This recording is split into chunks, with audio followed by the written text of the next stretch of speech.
Comme on dit à Abidjan ici, tu dors, tu te réveilles le matin, il y a un nouveau dossier. Tu voyages un peu, tu vas gérer des business à l'étranger. Dès que tu reviens, il y a un dossier qui t'attend.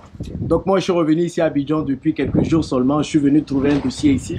En réalité, ce n'est pas un nouveau dossier, c'est un dossier qui existait déjà, mais qui a fait couler beaucoup d'encre ces jours-ci. Je n'ai pas voulu me prononcer avant mon retour à Abidjan. C'est un dossier qui impacte directement un des business sur lesquels je me suis lancé. Je comptais agrandir ce business-là à mon retour à Abidjan. Mais bon, ce décret-là fait peur à pas mal de personnes, à pas mal d'entrepreneurs qui ont investi dans ce secteur et qui se demandent quel sera l'avenir de leur business. Donc, je fais cette vidéo pour déjà vous expliquer voilà, bien pour ceux qui n'ont pas compris, c'est quoi ce problème, c'est quoi ce dossier, c'est quoi cette nouvelle loi qui a été mise en vigueur. Et puis ensuite, je vais vous donner mon point de vue et vous donner surtout les solutions et les actes à poser pour pouvoir sécuriser votre business. Pour ceux qui se demandent c'est quoi un dossier, à Abidjan, un dossier, c'est tout simplement une information, une nouvelle, une histoire, un buzz, en tout cas on met tout dedans. C'est juste quelque chose de nouveau qui vient sur la place publique et puis qui suscite un peu l'intérêt de la population. Voilà.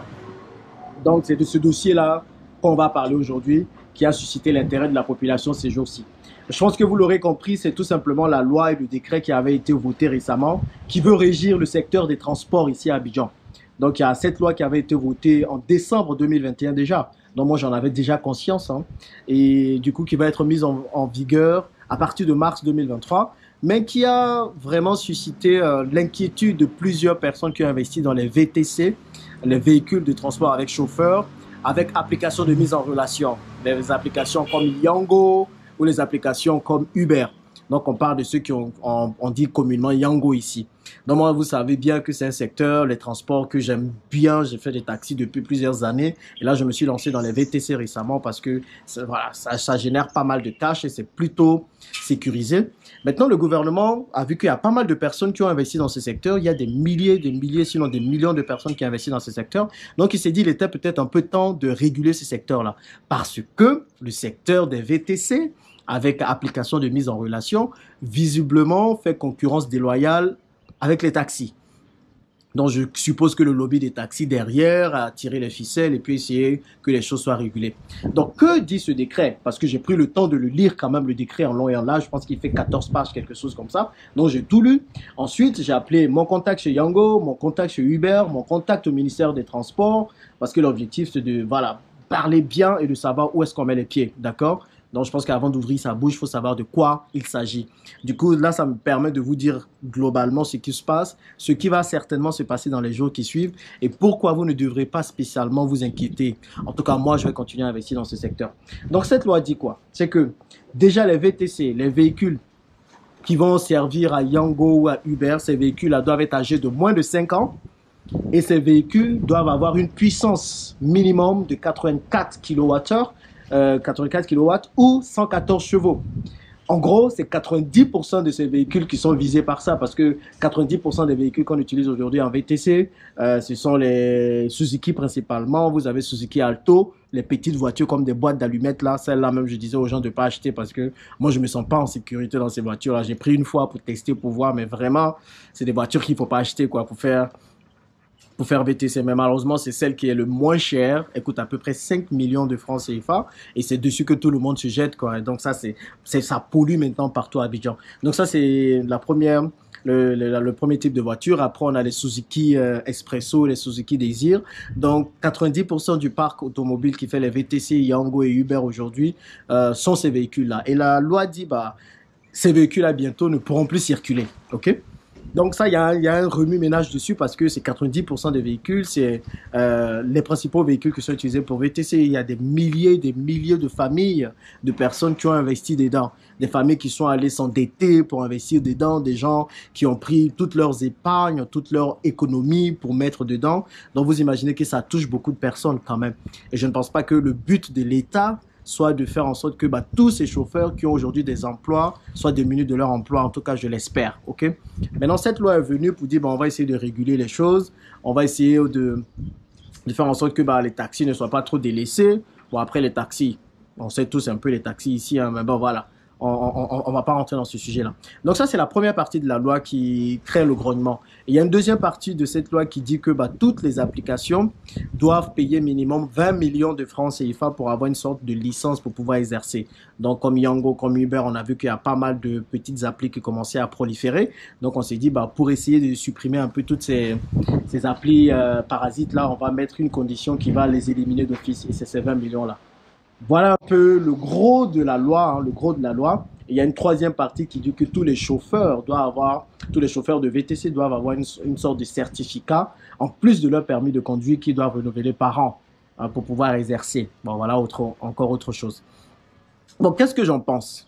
Bon, déjà, que le gouvernement veuille réguler ce secteur, c'est bien, ok?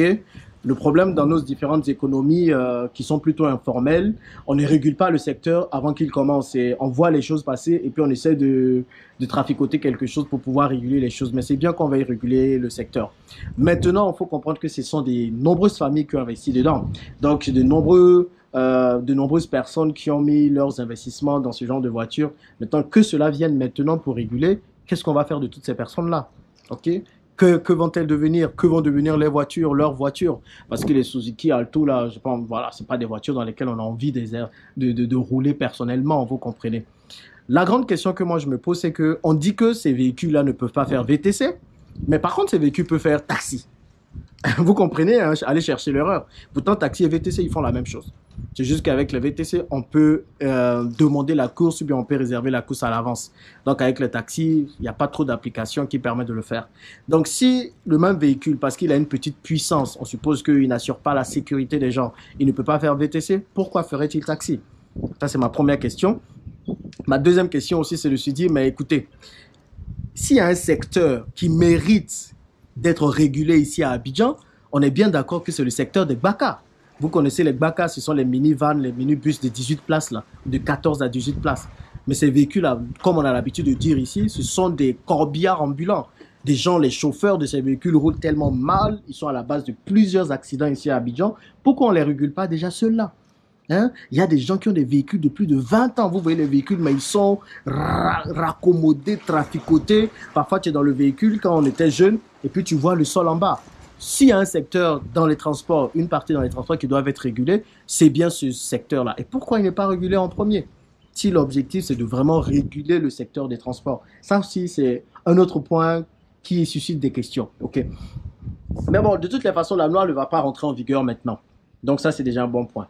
Mon contact de Yango m'a dit que Yango est vraiment pour parler avec l'État et ça, ils l'ont dit. Et Yango même avait sorti un communiqué pour dire de ne pas s'inquiéter pour tous ceux qui ont des véhicules Alto. Allez-y, continuez à rouler comme d'habitude. Voilà, ils vont forcément trouver une solution. Ils sont en train de discuter avec l'État, avec le gouvernement. Ils vont forcément trouver une solution, j'en suis conscient. Maintenant, l'impact. Le problème, c'est que quoi? Peut-être qu'il y aura une taxe qui va être mise en place, ok? Donc, tous ceux qui ont ces VTC, ces véhicules, peut-être on demandera finalement aux différents opérateurs, aux différentes personnes qui ont des voitures d'avoir une patente ou quelque chose comme ça. Parce que les taxis, les propriétaires, ils payent bien des patentes, donc c'est quelque chose en moins sur leur revenu. Donc, pourquoi les VTC ne feraient pas pareil? Donc, on mettra certainement une forme de licence maintenant que chaque personne qui a une voiture puisse acheter. Maintenant, soit la licence est supportée par Yango, soit elle est supportée par les investisseurs. Si elle est supportée par Yango, vous imaginez bien que Yango va répercuter ça finalement sur les consommateurs finaux. Parce qu'il faut comprendre que Yango prenait un pourcentage de 8% à peu près il y a quelques années. Maintenant, le pourcentage est passé à 13%. Donc, je suis convaincu qu'ils vont augmenter peut-être à 15, même 20%. Donc, c'est les consommateurs finaux qui vont payer la note si jamais Yango augmente ses pourcentages qu'il prend, ses intérêts qu'il prend. Maintenant, si ce sont les investisseurs, c'est encore les consommateurs, j'ai envie de dire, bon, dans une autre forme, qui vont payer. Donc, de toutes les façons, la population va finir par payer les pots cassés de cette nouvelle loi. Maintenant, je pense que cette loi va être plus pour à réguler un peu les nouveaux entrants, ceux qui vont vouloir investir dans ce domaine-là les années prochaines. ok, les années suivantes, quand elle va être mise en circulation. Donc moi, j'ai envie de dire, on peut toujours quand même acheter des voitures. Moi, de toutes les façons, là, je suis un peu fatigué, c'est pour ça que je ne suis pas encore sorti, mais j'ai déjà appelé mon contact de ce CFAO. J'achète 3 nouvelles Suzuki Désir que je vais mettre en circulation. Moi, je continue comme si de rien n'était.